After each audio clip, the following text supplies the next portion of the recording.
Museum of the Prefecture of Police in Paris showcases the most amazing collection of artifacts in France's history of crime.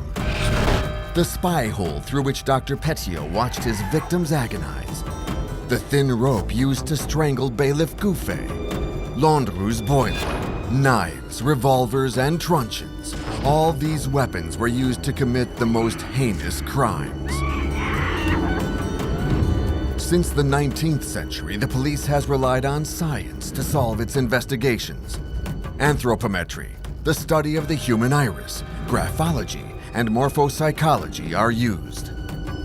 Inside the museum's archives, the reports of the investigations, the transcripts of the interrogations, and the sketches of the crime scenes take us along the bloody trail of the most terrible murderers in history.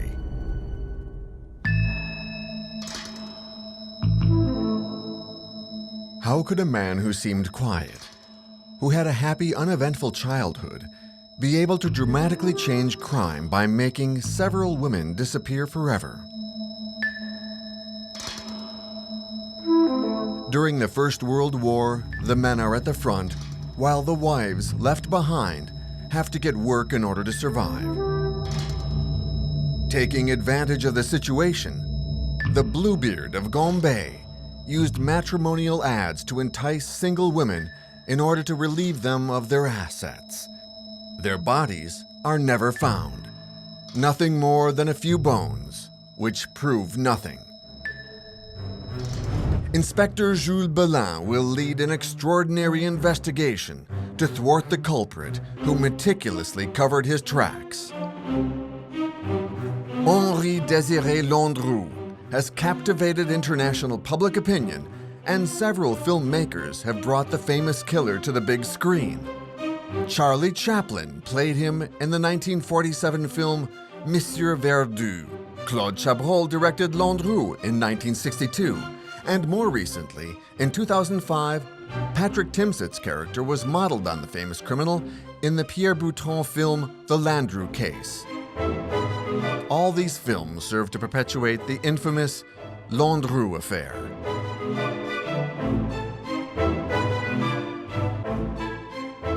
At the start of October 1917, the mayor of Gambé, a small town an hour outside of Paris on the edge of the Rambouillet forest, receives a letter from Madame Pellat in Paris.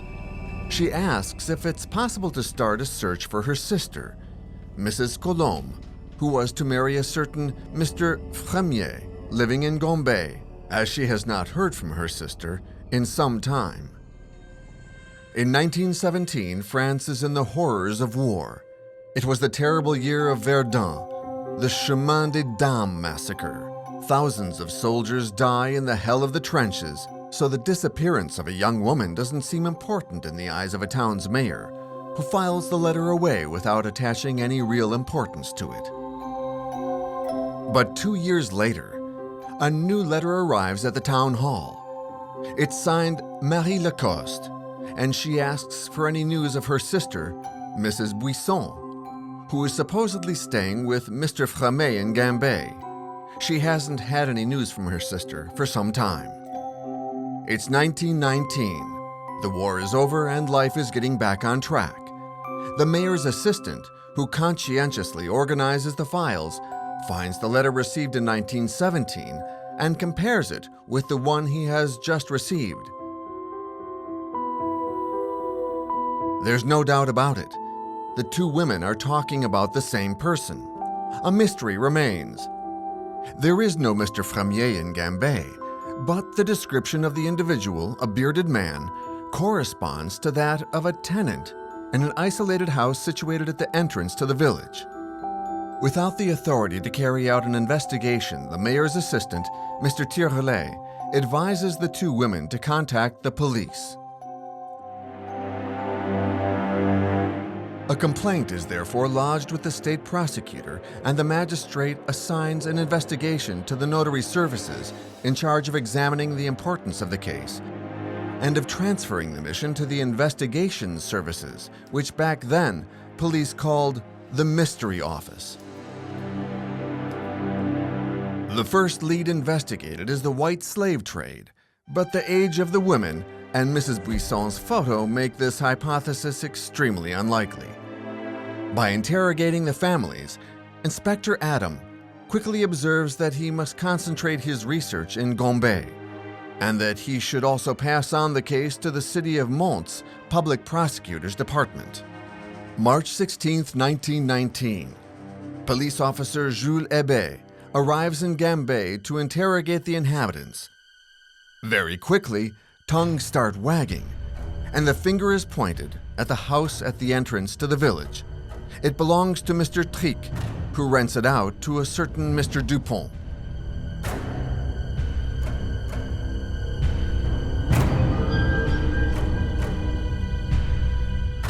Alors Jules Hébé interroge les habitants de Gambé, et ce qu'il entend est extraordinaire.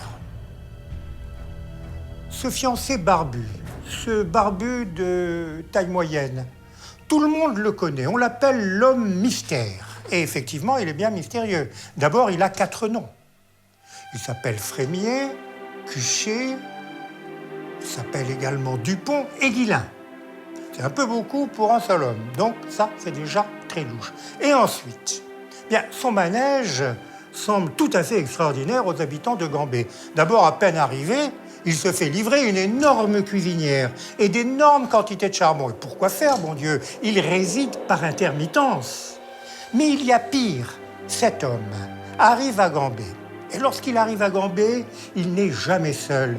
Il est toujours accompagné d'une femme, mais à chaque fois, c'est une femme différente et des femmes d'âge les plus divers. Et ce qu'il y a encore de plus extraordinaire, c'est que, arrivant accompagné d'une femme, il repart toujours tout seul. When questioned, the rural policeman declares, "I couldn't tell you what went on in the house, but there is something strange about it.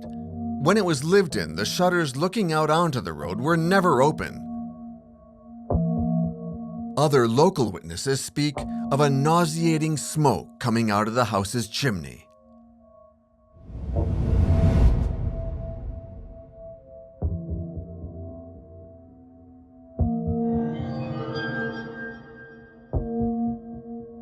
Ça sentait mauvais, mais ça sentait mauvais comme parce qu'on se souvenait bien dans le village de Gambé. Il y avait un vieux monsieur qui était décédé, on l'appelait le père Thibault. Il était connu de tout le village de Gambé.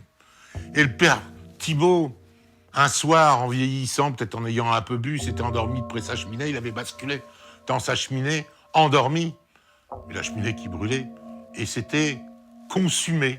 Il était mort, brûlé dans sa cheminée, évidemment. De cette cheminée s'était échappé la fumée du corps du père Thibault qui sentait, qui puait, quoi.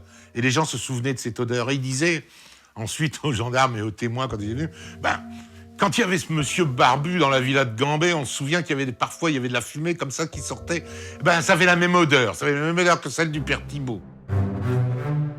The public prosecutor of Mont therefore decided that this case deserved a large-scale investigation and alerted the French Criminal Investigation Department.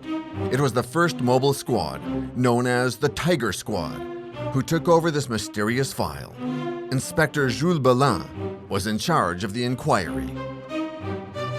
Jules Belin est un personnage d'abord extraordinaire. C'est un homme déterminé d'abord, plutôt cultivé. Il a commencé en banlieue pour être ensuite remarqué par le préfet Lépine, d'ailleurs d'une façon tout à fait par hasard dans la rue. Et il est appelé ensuite à venir constituer les brigades du Tigre, les fameux mobilards.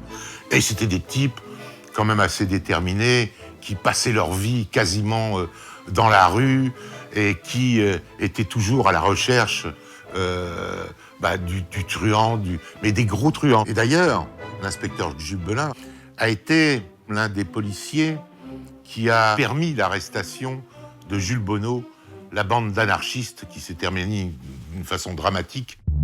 Belin started off by interrogating the caretakers of the buildings where the 2 missing women lived.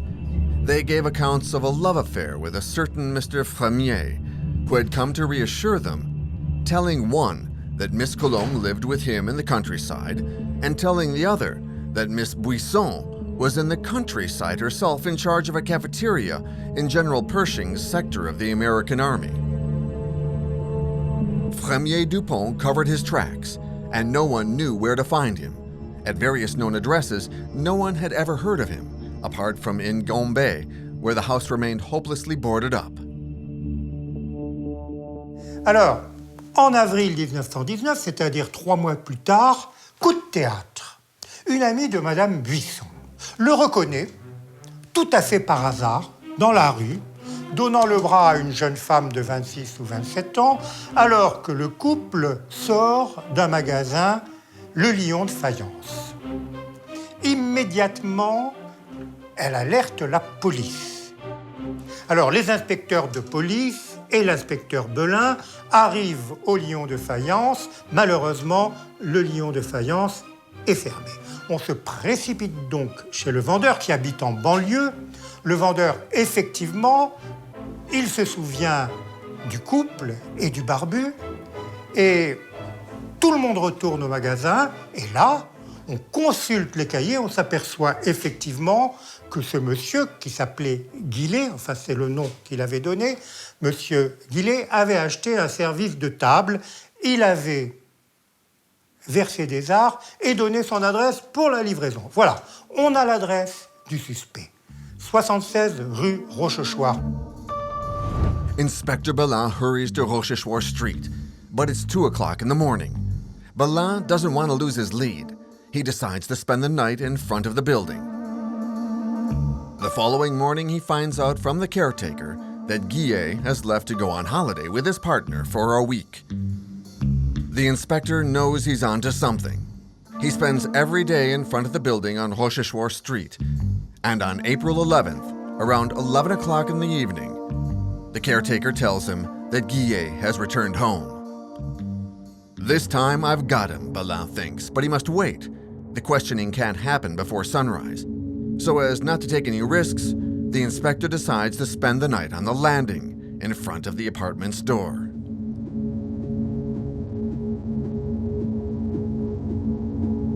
"9 o'clock a.m.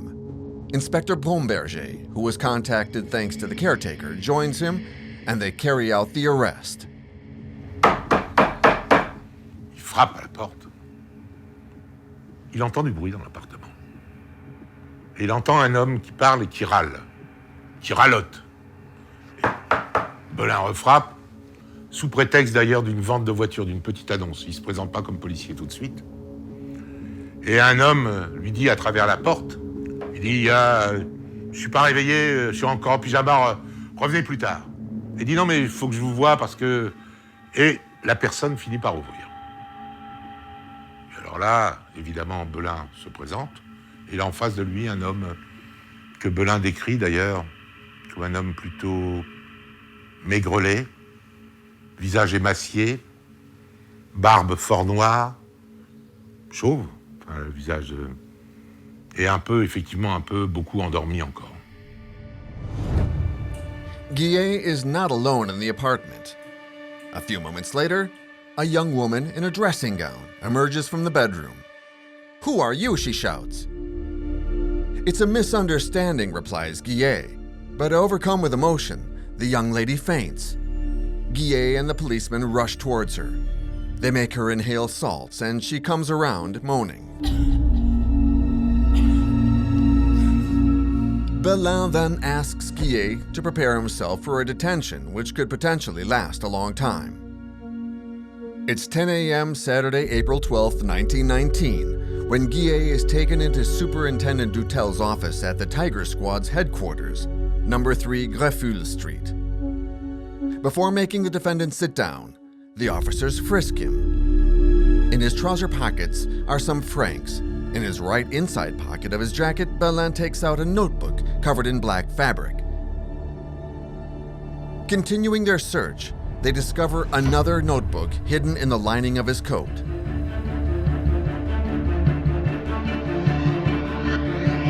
The Public Prosecutor's Department of Mont has sent a warrant in the name of Dupont, aka Fremier. "Do you go by these names?" asks the superintendent.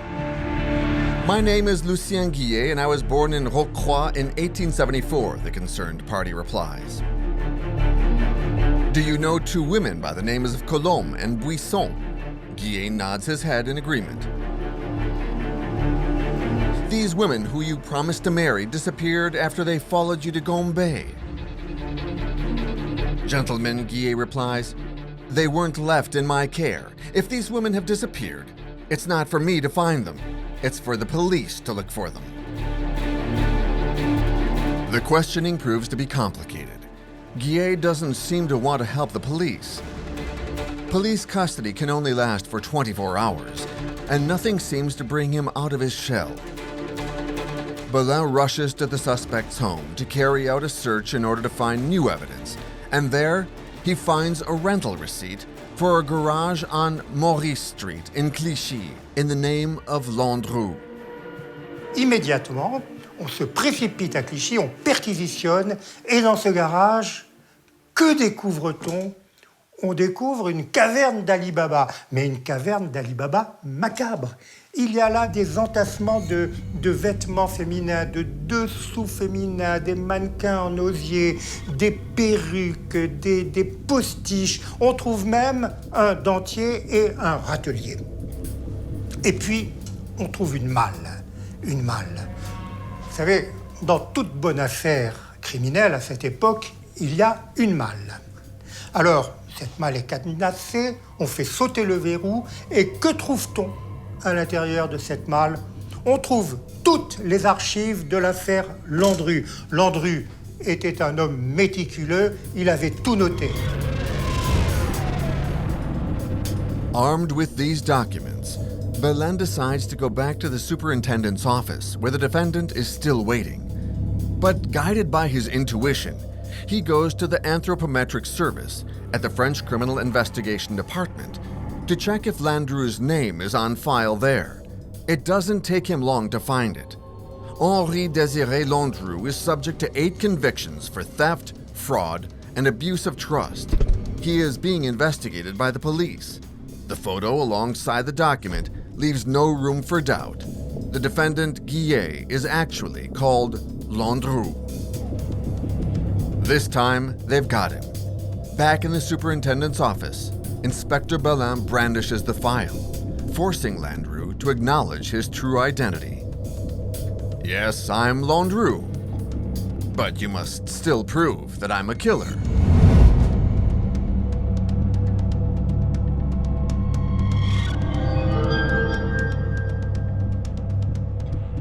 Landru est un homme qui est né le 12 avril 1869 dans une famille parisienne du 19e arrondissement. Sa mère était repasseuse, son père était chauffeur aux forges de Vulcain. Il était très attendu, comme son nom l'indique, puisqu'il s'appelle Henri Désiré Landru. Il est parti au service militaire et il fréquentait déjà celle qui va devenir son épouse. Donc il se marie et à partir de là, il devient père de famille, donc sa fille est déjà née, il a une responsabilité. Là, quelque chose va changer pour lui.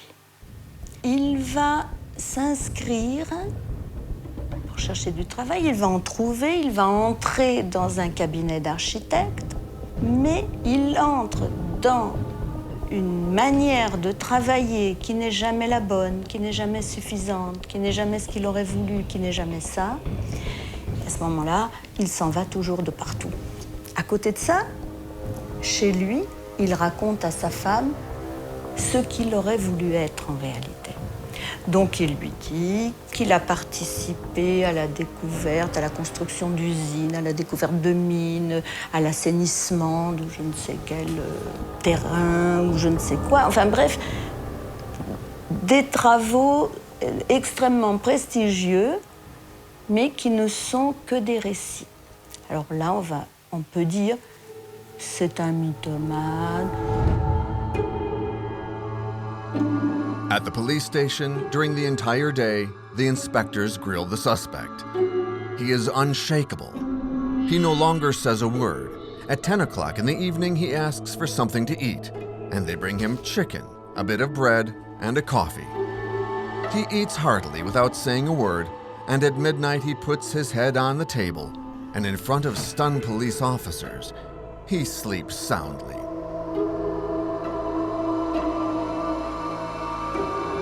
At 6 a.m. the following morning, Landru opens his eyes and asks for a milky coffee and croissant. The police officer starts questioning him again, but it's still like talking to a brick wall. The time in police custody comes to an end, and the suspect has confessed to nothing. They take Landru to Mantes, the presumed location of his crimes. Facing the accumulation of evidence against him, Judge Bonin opens a judicial investigation to prove that Landru is the person charged with murder to ensure that he is imprisoned. The case is now in the hands of the justice system. The investigation is still entrusted to the First Mobile Squad. Landru remains completely mute, completely silent. He puts up the wall protecting his private life. Landru's 2 notebooks are of crucial importance for the investigation. In the first, inspectors find evidence partly in code. Entries read, May 1918, sale, lot 5 francs. Desk sale, 28 francs. Rug sale, 12 francs. Gas oven sale, 21 francs. The second notebook is a diary in which he noted down his encounters with women. It showed that in just one day, Landru could meet up to 6 or 7 women across the whole of Paris. On one of the pages, 11 names are written in pencil, 2 of which are Buisson and Colombe. Could this have been the list of people that Landru would make disappear?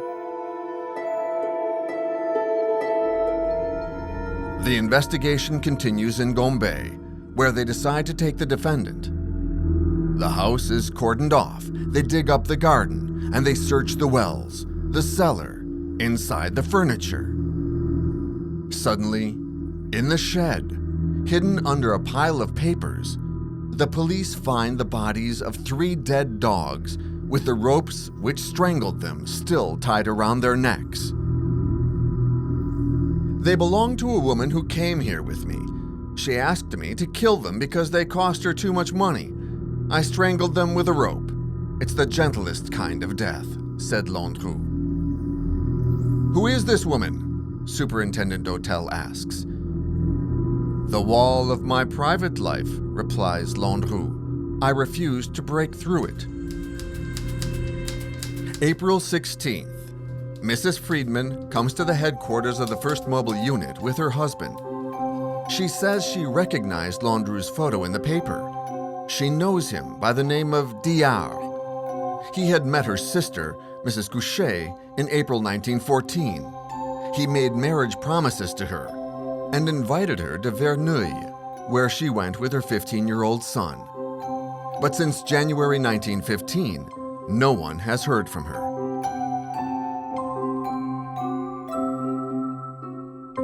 Taking out the list found in Landru's documents, the inspectors find the name Couchet next to the letter J, idem. Together with the names Buisson and Colombe, this now makes 4 identified victims. There are just 7 left to find. The 4 disappearances are making the headlines. Le Matin alluded to Bluebeard. The Landru drama begins, and all the newspapers bring out their bits of information. Alors, la presse va jouer un rôle capital dans l'identification des victimes de Landru. Tout d'abord, il faut savoir ce qu'est la presse. En 1920, la presse est une institution gigantesque, tentaculaire. Le moindre quotidien tire à plusieurs centaines de milliers d'exemplaires, sinon à plusieurs millions d'exemplaires. Or, la photographie de presse a fait son apparition au début du siècle. La tête de Landru est donc dans tous les esprits. Dans ces conditions, la police judiciaire va recevoir des dizaines de milliers de lettres pour dire « mais tel individu, on le connaît, telle personne qui a disparu à telle époque était en sa compagnie ». Donc pour la police, un problème monumental se pose. Comment faire le tri? Fort heureusement, la police n'a pas communiqué à la presse les noms des femmes inscrites au carnet fatal. Donc, dès que l'un de ces noms apparaît dans une lettre, immédiatement, on sait que la piste est bonne. It's by reading the newspaper that Miss Van Hove, the caretaker at 330 St. Jacques Street, recognizes the bearded man who, in January 1919, seduced one of her building's tenants, Miss Marchadier. Marie-Thérèse Marchadier, eh bien, c'est une prostituée, c'est une courtisane de haut vol, elle a 39 ans, c'est une belle femme et elle rêve de se reconvertir dans une existence honnête et bourgeoise. Et pour cela, elle a amassé un certain magot, un petit pécule. Lorsqu'elle rencontre Landru, c'est le coup de foudre. Landru est l'homme de ses rêves. Pour Landru, c'est également le coup de foudre. Mais Landru, lui, le coup de foudre, c'est pour le magot. Alors, Marie-Thérèse Marchadier, eh bien, c'est la proie rêvée pour Landru. Parce que quelle est la technique de Landru? Isoler ses fiancés, les couper de leur famille, les couper du monde pour réduire au maximum le nombre des témoins. Or, pour toute famille, Marie-Thérèse Marchadier n'a que 2 petits chiens griffons qu'elle adore, Mimi et Loulou, qui, soit dit en passant, termineront leur carrière au bout d'une corde. Dès lors, pour Landru, l'affaire est entendue, c'est sans état d'âme qu'il recrute Marie-Thérèse Marchadier pour son fonds de commerce. A few days later, Adrienne Poilot, a friend of Marie-Thérèse Marchadier, goes to see the investigators. She explains that her lovely little Mitez had spoken to her about a fiancé, Lucien Gouillet, nicknamed Landru, a charming and well-mannered man. Marie-Thérèse had to leave for the countryside to live with her fiancé, and Adrienne entrusted her with a small black dog who was slightly unwell. That's when she married Thérèse's fiancé, who made a good impression on her and reassured her that the animal would be fine. No doubt about it, a new name is found on the list, and the dead bodies of the 3 dogs found under the pile of leaves in the Gombe house belong to the beautiful woman and her friend. April 19th, the state prosecutor of Versailles receives a letter from Mrs. Fauchet in Toulon. She too has read the newspapers and recognizes her sister's fiancé's face. Her sister was Annette Pascal. Annette and her fiancé were going to get married and settle down in Gombe, but Miss Fauchet has never been heard from again. Her name was still on Landru's list.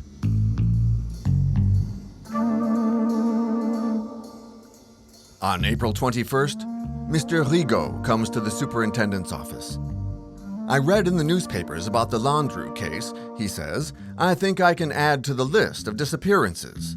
She's a widow named Guillain, living at 35 Crozatier Street with a family with whom I'm in touch. The inspectors immediately follow this lead, and in less than 24 hours, Miss Guillain's story is pieced together. Miss Guillain was over 50 years old, a former housemaid. She'd inherited a tidy sum of 20,000 francs from her lover. Now able to take care of herself, she wore fashionable outfits and had decided to change her life. It was by the means of marriage ads that she came to know Mr. Couchet.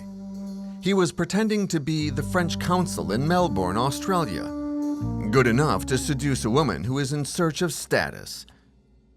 In August 1915, Miss Guillain announced to her family she was leaving with her fiancé to go to Australia, and no one ever heard from her again. In 1916, the caretaker of the flat on Crozatier Street, where Miss Guillain lived before she met the consul, recognized Mr. Couchet, aka Landru, in the 13th district, accompanied by 2 women. She immediately imagines the worst. Miss Guillain's name isn't found on the list in Landru's diary, but there was the name Crozatier, the exact name of the place where she lived. The link was evident. But how did all of these women succumb to the charms of this fraud?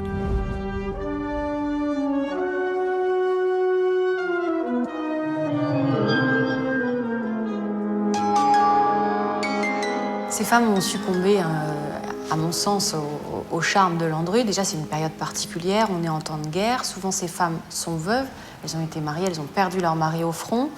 Là, c'est vrai qu'il y a peu d'hommes et qu'elles ont besoin d'être séduites. Il y a un certain besoin aussi de refaire sa vie et on a une meilleure place sociale, il est vrai, à cette époque-là, quand on est marié et qu'on a une famille. Au-delà de ça, c'est vrai que Landru maîtrise le verbe à la perfection et que je pense qu'il a beaucoup de facilité à les séduire. Ces femmes attendent le mariage et Landru leur promet le mariage. C'est exactement ça, pour avoir cette place aussi dans la société alors qu'on a perdu déjà un mari. Et voilà, c'est ce qu'il leur promet, c'est ce qu'elles attendent. Après, il les emmène à Gambais et malheureusement, il n'y aura jamais de mariage. The list is comprised of 11 names. Couchet and her son, Landru's first victims, had been identified. The Crozatier secret has been revealed, and it corresponds to Miss Guillain. Ms. Colombe, Miss Buisson, Marie-Thérèse Marchadier, and Annette Pascal were included in the victims. There were just 4 names left on the list to put faces to: Jaume, Babelais, and more mysteriously, those corresponding to a code, Brazil and Le Havre.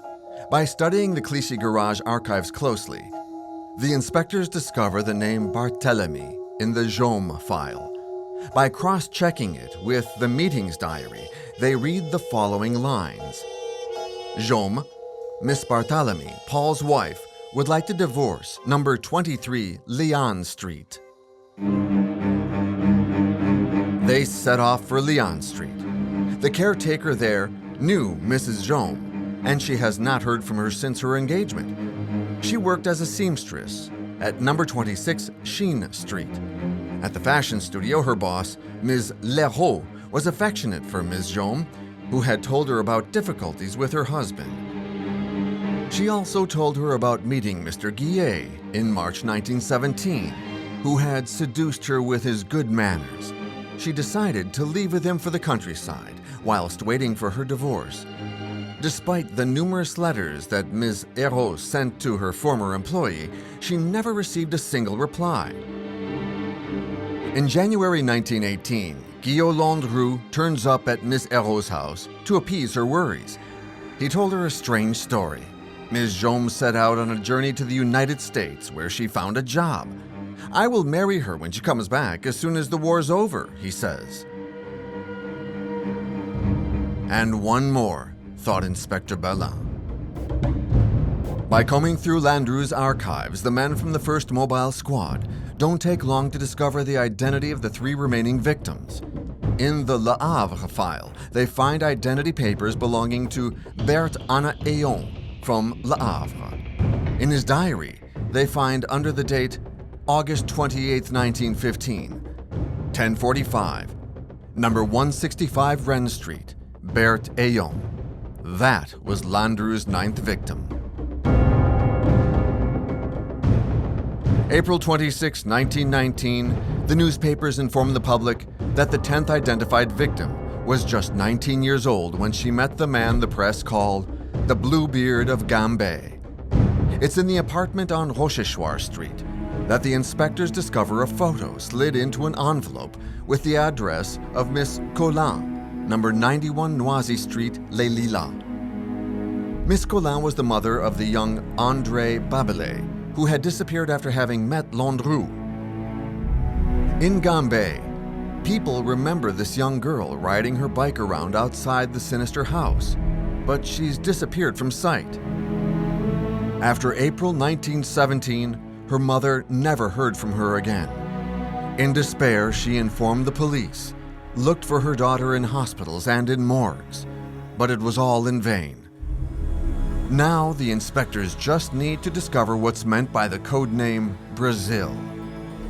Alors là, on va s'aider des archives de Landru, trouvées dans sa malle, et on s'aperçoit que l'une des femmes est née en 1868 à Buenos Aires. Alors les enquêteurs se disent, à Buenos Aires, l'Amérique du Sud, évidemment, Buenos Aires, c'est l'Argentine et non pas le Brésil. Mais enfin, se dit-on avec philosophie, peut-être que Landru était mauvais géographe et qu'il aura confondu le Brésil et l'Argentine. Et effectivement, au cours de leurs investigations, les inspecteurs interrogent une gardienne d'immeuble. Et cette gardienne leur apprend que dans cet immeuble habitait une certaine Madame Labordeline et que cette Madame Labordeline, un beau jour, a disparu après avoir fait la connaissance de l'homme de ses rêves. Or, cette Madame Labordeline était née à Buenos Aires. Voilà. On avait identifié Brésil. The inspectors also carry out several investigations in Verneuil, where Landru had rented a house prior to the one in Gambé. They were particularly interested in the stove, which could have been used to burn the bodies, in Jouvieux, where he had stayed for a few weeks with Ms. Couchet. Presented with a multiplicity of crimes and places, which depended on different public prosecutors' departments, the decision was made to lead the investigation in Paris, where the majority of witnesses were located. On April 27, 1919, the prisoner transfer from Mont de Paris is organized, and the link between the investigation reports was entrusted to the examining magistrate, Mr. Bonin. In the examining magistrate's office, Landru declares in the form of a preamble, "Question me on anything you like. I protest against the accusations which have been made against me. The investigation will shortly show my perfect innocence." It wasn't enough to rely on the defendant to find out the truth. Without a body, there was no way of proving Landru was guilty. The inspectors set out again on the hunt for evidence. There's no doubt in the investigators' minds that Landru had made the 11 victims on the list disappear. But did he stop there? In these files, the names of 283 women were noted over the space of 4 years. All were rediscovered. Some had died from natural causes. Just the 11 names written in Landru's notebook had disappeared.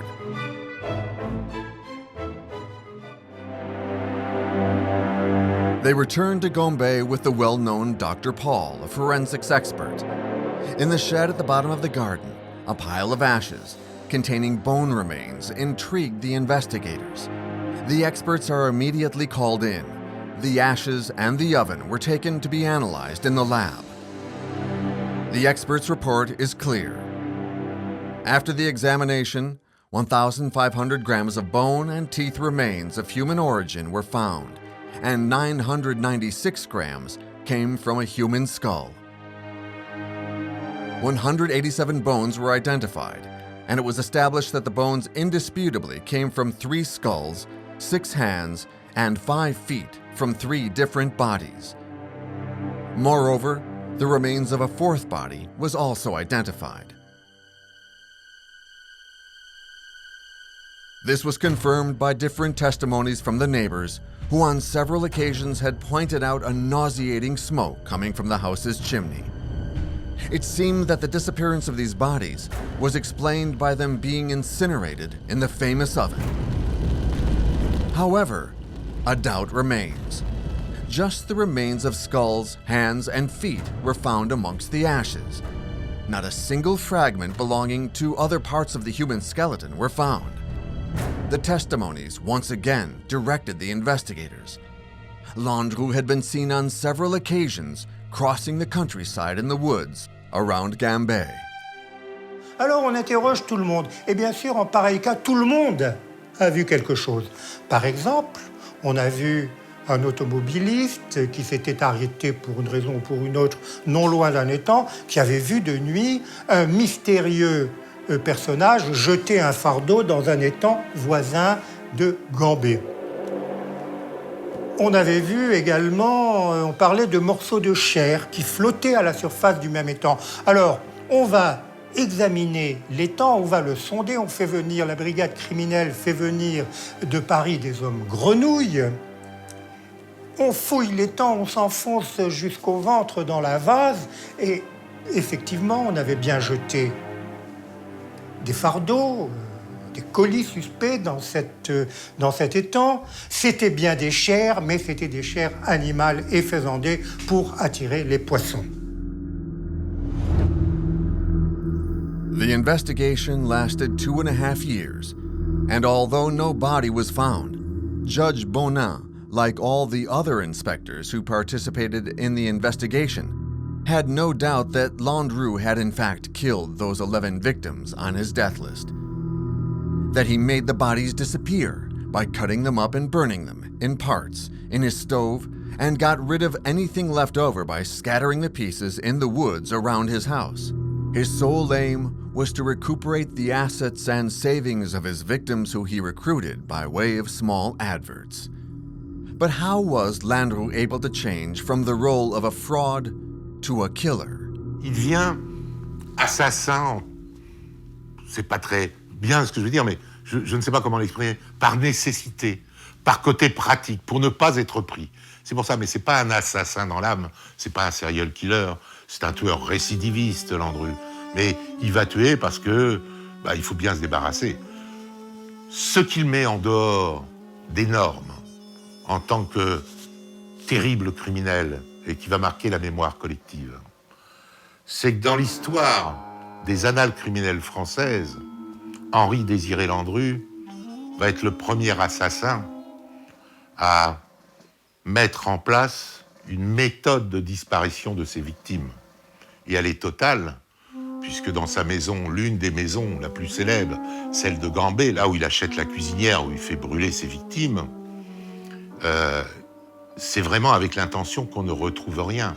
Et c'est vraiment pensé, calculé, élaboré et réalisé. Et ça, c'est quand même le côté du personnage, un des côtés du personnage les plus effrayants qu'on retrouvera jusqu'à sa fin, jusqu'à la veille de son exécution, puisqu'il est d'un cynisme incroyable. When Judge Bonin returns Landru's investigation file to the Court of Criminal Appeal, it contains 7,000 pages. Nothing has been left to chance. November 7th, 1921, Henri-Désiré Landru appeared before the Court of Versailles. The presiding Judge Gilbert will direct the proceedings. Mr. Robert Godefroy is the prosecuting attorney. The defending counsel is Mr. de Moreau-Giaferi. The trial will last 20 days. C'est un grand procès. Il est rehaussé par la présence de personnalités. On y voit Mistinguett, il y a Rému, il y a Maurice Chevalier, et le Matin, le journal Le Matin, a délégué sa chroniqueuse, Colette, qui va faire de très beaux récits de ce procès. Et alors, Landru va apparaître à ce procès dans une forme éblouissante. C'est un grand comédien, Landru. Il va exploiter à fond la faille de l'accusation, à savoir qu'il n'y a pas de crime sans cadavre. Où sont les cadavres?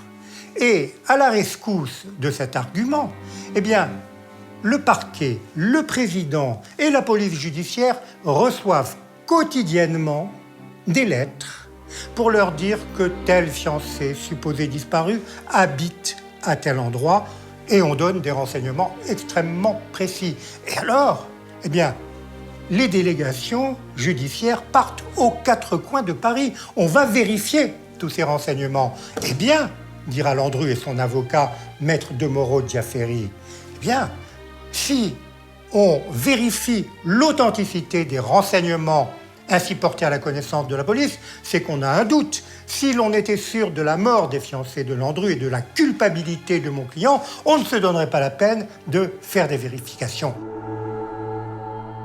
Despite the horrors evoked when describing the appalling crimes committed by Landru, intense debates accompanied by polite language take the public from horror to laughter.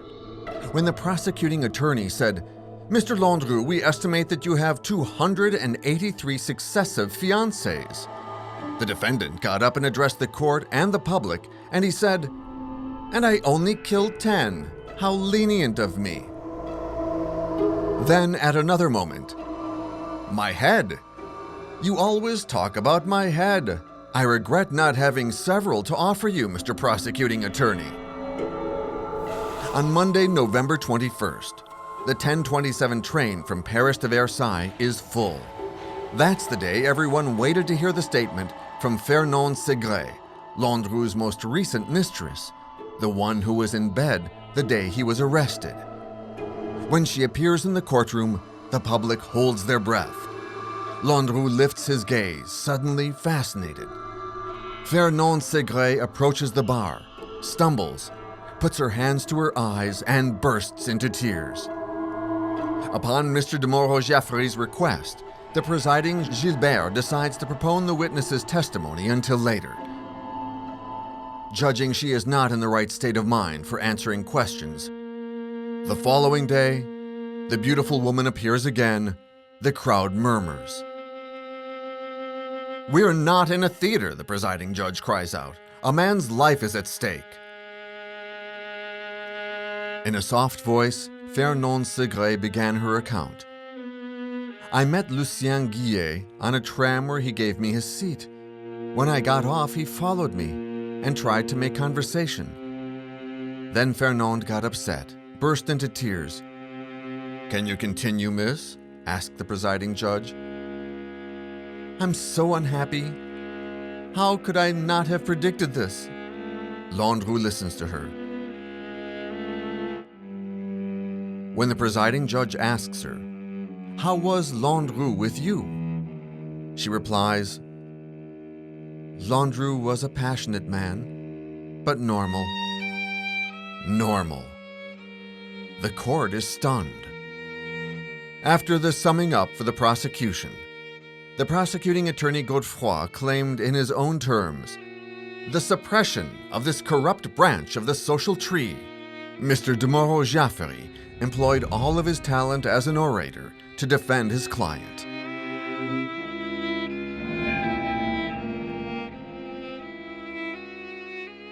La plaidoirie de mon grand-père a eu cette particularité qu'elle s'est déroulée en 2 après-midi consécutives. L'une, qui était pour ainsi dire un cours de droit civil, dans lequel il a développé le fait que les disparues ne sont pas légalement mortes.